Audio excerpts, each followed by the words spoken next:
नमस्कार साथियों, कैसे हैं आप सभी साथियों। मैं आज बिजनेस के विषय में कुछ जानकारी, कुछ बिजनेस आइडिया आप सभी लोगों के साथ में शेयर करना चाहता हूं। हो सकता है कि हमारी एक छोटी सी जानकारी आपके बिजनेस में किसी काम आ सके। सबसे पहले बात करेंगे साथियों, जो भी हमारे युवा भाई हैं, कोई छोटी दुकान, छोटा बिजनेस शुरू करना चाहते हैं, ग्रामीण क्षेत्र की बाज़ारों में शुरू करना चाहते हैं, कम पैसों में शुरू करना चाहते हैं, तो किन बातों का ध्यान रखना चाहिए दुकान बिजनेस शुरू करने से पहले।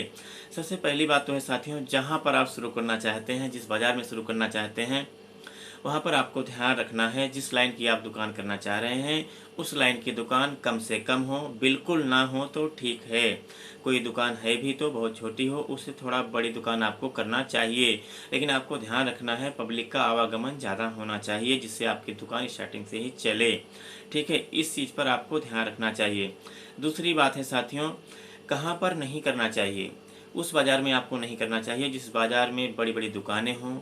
जिस लाइन की आप दुकान करना चाह रहे हैं उस लाइन की ज़्यादा दुकानें हों और फेमस दुकानें हों, जिन दुकानों पर भीड़ लगी रहती हो, ऐसी दुकानें हों। उसके पास जो है, उसके नज़दीक में, उस बाज़ार में आपको नहीं करना चाहिए।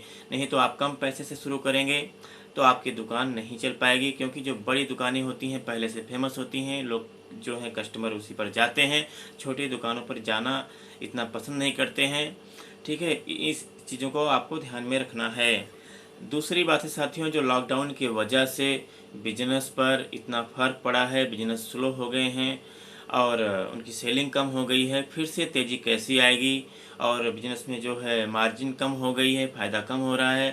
तो यह सब साथियों लॉकडाउन की वजह से हुआ है।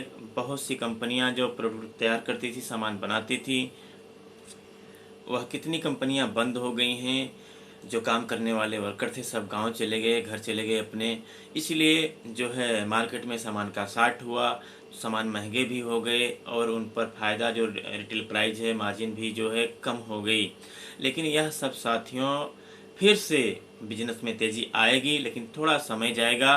नवंबर महीने से कुछ न कुछ तेज़ी आने लग जाएगी, लेकिन आने वाले नए साल में मार्च अप्रैल से इसमें पूरी तेज़ी आ जाएगी।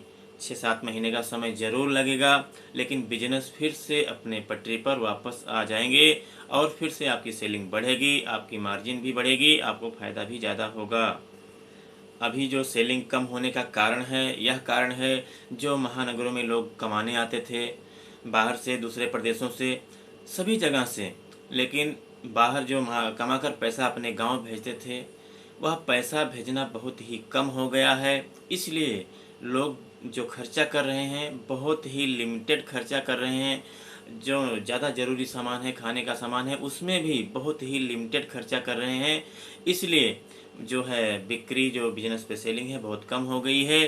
यही कारण है। लेकिन यह फिर से भी लोग बाहर कमाने आएंगे और पैसा भेजेंगे, फिर से जो है खर्चा लोग करेंगे और बिजनेस पर इसका बहुत बड़ा असर पड़ेगा और फिर से बिजनेस जो है तेज़ी से चलेंगे, उनकी सेलिंग बढ़ेगी, उनकी मार्जिन बढ़ेगी साथियों।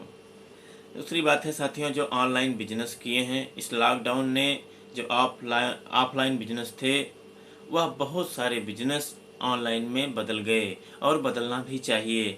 लेकिन ध्यान रखना है, जो भी हमारे साथी ऑनलाइन बिजनेस करते हैं उनको ध्यान रखना है कि जो ऑनलाइन आप ऑर्डर ले रहे हैं, वह ऑर्डर कस्टमर से आप अच्छे से मीठी बोली का प्रयोग करिए, अच्छे से बात करिए और जो भी ऑर्डर आप लीजिए, जिस भी सामान का आप ऑर्डर लीजिए, कस्टमर तक सुरक्षित और टाइम से पहुंचना चाहिए बिल के साथ में। बिल चाहे व्हाट्सएप के जरिए ऑनलाइन ही आप उनको सेंड करिए या फिर डिलीवरी के साथ में उनको दीजिए, जैसा कस्टमर बोलते हैं।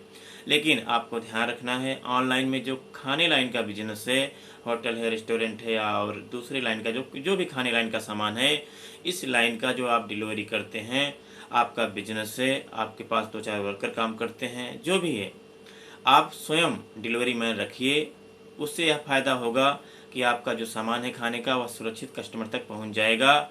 ठीक है, इससे कस्टमर पर फ़र्क पड़ता है। सामान सुरक्षित और टाइम से पहुंचेगा तो आपके कस्टमर जो है लंबे समय तक बने रहेंगे और आपके कस्टमर खुश रहेंगे। लेकिन वही दूसरे माध्यम से आप डिलीवरी कराएंगे जो खाने लाइन का सामान है, तो सामान भी सुरक्षित नहीं पहुंचेगा और क्योंकि उतनी सेफ्टी से वो नहीं ले जाएंगे जितने आपके पर्सनल डिलीवरी मैन लेके जाते हैं। इसलिए आप पर्सनल डिलीवरी मैन से ही आप डिलीवरी कराने की कोशिश करिए। ठीक है, आप दूसरे माध्यम से डिलीवरी कराएंगे तो सुरक्षित सामान नहीं पहुंचेगा, खाना नहीं पहुंचेगा कस्टमर तक, तो और टाइम से नहीं पहुंचेगा तो कस्टमर आपके टूटते हैं और टूट सकते हैं, इसलिए आपका ही नुकसान हो सकता है। दूसरे लाइन का कोई भी सामान है तो आप किसी भी माध्यम से आप डिलीवरी करा सकते हैं, लेकिन फिर भी टाइम से उनका सामान पहुंचाना है कस्टमर तक, और जो सामान कस्टमर बोलें बिल के साथ में वही सामान देना है, उसी कंपनी का देना है, दूसरी कंपनी का नहीं देना है। उस कंपनी का सामान आपके पास नहीं है तो पहले ही कस्टमर से बोल दीजिए हमारे पास ये सामान नहीं है। इससे यह होता है कि आपकी जो बात है पक्की रहती है और कस्टमर को भरोसा रहता है, तो आपके कस्टमर लंबे समय तक बने रहते हैं और आपके बिजनेस से जुड़े रहते हैं।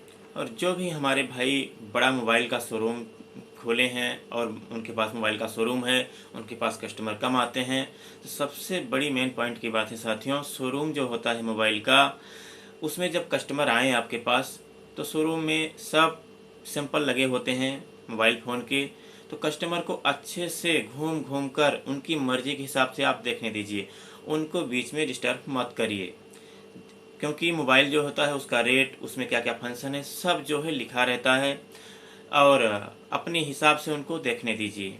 ठीक है, बीच में आप डिस्टर्ब मत करिए कि सर यह मोबाइल ले लीजिए, इतने पैसे का है, इसमें इतना फंक्शन है। ऐसा कस्टमर को पसंद नहीं आता है, क्योंकि 60 से 70% कस्टमर ऐसे होते हैं जो फर्स्ट टाइम आते हैं तो मोबाइल नहीं लेते हैं, वह देखने के लिए आते हैं, उसके बाद सेकंड टाइम जब आते हैं उसके बाद ही वो मोबाइल लेते हैं। तो आप बीच में डिस्टर्ब मत करिए, जब कस्टमर कोई चीज़ पूछने की कोशिश करे, आपसे जानने की कोशिश करे, उसके बाद ही आप उनको बताइए। इन सब चीज़ों का आप ध्यान रखेंगे तो आपके पास भी कस्टमर आने लग जाएंगे। कितनी भी टाइम वो देखते हैं उनको देखने दीजिए, देखने के बाद वो नहीं लेते हैं फिर भी आप नाराज़गी जाहिर मत करिए, आप खुश होकर बोलिए सर इस टाइम नहीं, फिर नेक्स्ट टाइम आप ले लीजिए। आप खुश होकर मुस्कुराकर उनसे बात करिए, चाहे वो मोबाइल लेते हैं तो नहीं लेते हैं तो। इन सब चीज़ों का ध्यान रखेंगे तो आपके पास भी कस्टमर आएंगे और आपका जो मोबाइल का शोरूम है आप बढ़िया से चलेगा। बिजनेस में साथियों जो दिन प्रतिदिन कंपटीशन बढ़ते जा रहा है, इसका जो कारण है ना कंपटीशन जो छोटे बिजनेस हैं, मध्यम बिजनेस हैं या थोड़ा बड़े बिजनेस हैं, या हम सभी नहीं दूर कर सकते हैं, क्योंकि कंपटीशन इतना ज़्यादा होते जा रहा है, इतना ज़्यादा होते जा रहा है। लेकिन आपको देखने को मिलता होगा कि जो बहुत बड़े बिजनेस हैं, बहुत बड़े पैसे वाले बिजनेस हैं, जैसे आप उदाहरण के तौर पर लीजिए, जैसे अमेज़न है, फ्लिपकार्ट है, ऑनलाइन सेलिंग करती हैं।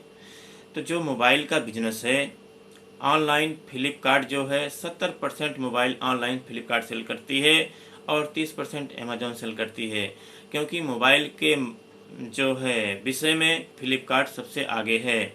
और उसका यही कारण है, जो कंपनी नया मोबाइल निकालती है, नया मॉडल निकालती है, वह फ्लिपकार्ट जो है कंपनी से ज़्यादा मोबाइल उठाती है। और कंपनी जो है उसको भी यह फ़ायदा है कि एक ही कस्टमर को, एक ही कंपनी को हम ज़्यादा माल एक बार में बेच सकती है कंपनी, इसलिए कंपनी को सस्ता से सस्ता और लगाना पड़ता है। तो फ्लिपकार्ट जो है ज़्यादा से ज़्यादा माल उठाएगी तो उसको सस्ता से सस्ता मिलेगा और वह मार्केट में कम से कम प्राइस पर रिटेल जो है सेल कर सकते हैं ऑनलाइन। इसीलिए फ्लिपकार्ट जो है कम से कम प्राइस पर सेल कर देती है और ज़्यादा से ज़्यादा माल उठाकर, लेकिन उसके लिए बहुत बड़ा पैसा लगाना पड़ता है साथियों, जो कि सबके बस की बात नहीं है। यही कारण है, और फिर वो कंपटीशन खत्म हो जाता है, क्योंकि उतना उससे नीचे प्राइस में रिटेल कोई और बेच नहीं सकता है। यही बात है साथियों कंपटीशन की। इस प्रकार से साथियों बिजनेस पर आप ध्यान रखेंगे तो आपका बिजनेस सक्सेसफुल रहेगा। साथियों हमारी जानकारी, हमारी वीडियो आपको अच्छी लगी हो तो हमारी वीडियो को लाइक करिए, हमारे चैनल पर पहली बार आए तो हमारे चैनल को सब्सक्राइब करिए, घंटी दबाइए, जिससे मैं ऐसे बिजनेस के विषय में कोई और जानकारी लेकर आऊँ सबसे पहले आपको नोटिफिकेशन मिल जाए। नमस्कार साथियों, जय हिंद।